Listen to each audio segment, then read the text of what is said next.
జై Hind friends, welcome to our channel Fauji's journey. So ఈరోజు video వచ్చేసి I casted my first vote. ఏంటి వేలు చూపిస్తున్నాడు కానీ ఇంక లేదని చూస్తున్నారు. ఇంక ఉండదు. ఎందుకు ఉంటుంది? ఎందుకంటే మనం వేసింది పోస్టల్ బ్యాలెట్ ఓట్ అనమాట. ఈటీపీబీఎస్ అంటారు. సో ఈ ఈటీపీబీఎస్ వచ్చేసి ఏంటంటే electronic transmitted postal ballot system. ఇది వచ్చేసి మోస్ట్ ఆఫ్ ది ఫౌజీ వాళ్ళు అయితే యూజ్ చేస్తారు. అండ్ మొత్తం ఎంతమంది అయితే ఫౌజీ ఉన్నారో వాళ్ళందరూ ఈటీపీబీఎస్ ద్వారా అయితే వేస్తారు. కొంచెం లీవ్కి వెళ్ళిన వాళ్ళు అయితే ఇంటి దగ్గర వేస్తారు, కానీ ఇక మిగతా వాళ్ళందరూ అయితే ఈటీపీబీఎస్. నేనైతే చాలా మిస్ అవుతున్నా. ఫస్ట్ టైం ఇంక అంటించుకుందామని చూస్తా, బట్ బ్యాడ్ లక్. అందరూ ఇంక అంటించుకొని స్టేటస్లు పెడుతుంటే ఉంటుంది కొంచెం జెలస్ కదా. సో ఇంకేం చేస్తాం, మరి తప్పదు. మిగతా వాళ్ళకు ఓట్లు వేయించాలంటే మేము డ్యూటీలు చేయాలి. సో అందుకోసమనే ఈటీపీబీఎస్ అంటే పోస్టల్ ద్వారా అయితే ఓటు వేయడం జరిగింది. అండ్ మీకు డీటెయిల్డ్ ఇన్ఫర్మేషన్ అనేది మేము ఓటింగ్ ఎలా చేసాం, ఆ ఓటింగ్ ప్రాసెస్ అనేది ఇప్పుడైతే మీరు డీటెయిల్గా చూసేయండి, step by step. Keep and enjoy. And నేను ఈ లాగ్ అనేది ఎలా చేస్తున్నానని చూడవచ్చు మీరు, ఎందుకంటే నేను అంటే ఇలా ఫేస్ పెట్టి ఇలా డౌన్ చెప్పి నేను మాట్లాడడం అయితే జరుగుతుంది కదా.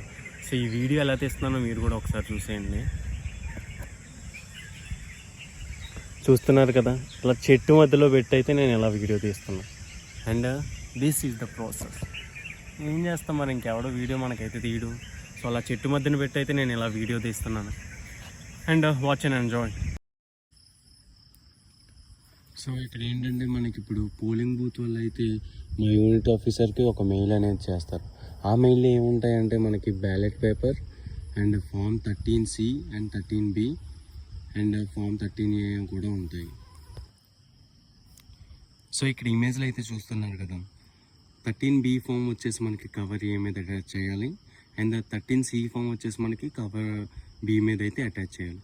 ఇలా రెండు కవర్లు అటాచ్ చేసిన తర్వాత బ్యాలెట్ పేపర్లో మీకు నచ్చిన వాళ్ళకి టిక్ మార్క్ అనేది చేసేసి, అంటే ఓటు ఇక్కడ టిక్ మార్క్ చేయాలి. ఇలా ఓటు వేసేసి మీరైతే కవర్ A అనేది కవర్ Bలో పెట్టేసి, బ్యాలెట్ పేపర్ కూడా కవర్ Bలో పెట్టేసి అయితే మనకి ప్యాకింగ్ అనేది చేసేయాలి. సో ఇలా ప్యాక్ చేసిన తర్వాత మనకి యూనిట్ ఆఫీసర్కి ఇచ్చేస్తే వాళ్ళు పోస్టింగ్ అనేది చేసేస్తారు. అండ్ ఇక్కడ చూస్తున్నారు కదా, మాకైతే ఇలా ఆరెంజ్ కవర్స్లో అయితే ఎన్విలాప్స్ వచ్చాయి. ఇలా ప్యాక్ చేసి అయితే మేము యూనిట్ ఆఫీసర్కి అయితే ఇచ్చేసాం. సో వీడియో అయితే చూసారు కదా, ఎలా ఉందో కామెంట్ చేయండి. అండ్ మరిన్ని ఇన్ఫర్మేటివ్ వీడియోస్ కోసం ఇప్పుడే సబ్స్క్రైబ్ చేసుకోండి. అండ్ ఈ వీడియో నచ్చినట్టయితే ఒక లైక్ చేసుకోండి. జై హింద్, జై భారత్.